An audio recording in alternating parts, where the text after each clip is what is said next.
Assalamualaikum. Hai guys, selamat datang kembali di channel Resdam Kartik. Selamat pagi, siang, sore, atau malam dimanapun dan kapanpun kalian nonton video ini. Bagaimana kabar kalian semua? Saya doakan semua kalian semua baik-baik saja ya.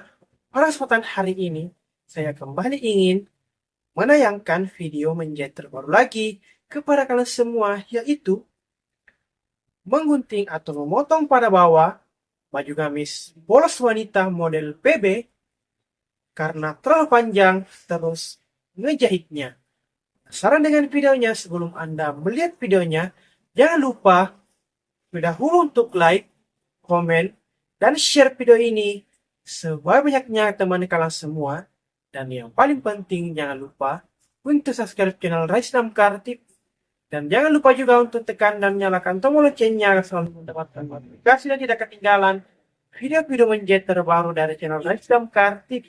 Semoga dengan video menjahit terbaru kali ini dapat menambah pengetahuan dan wawasan Anda tentang bagaimana sih menjahit dengan benar. Selamat menonton, semoga video ini dapat menikmati dan dapat Anda menyukainya. Enjoy the video teman-teman.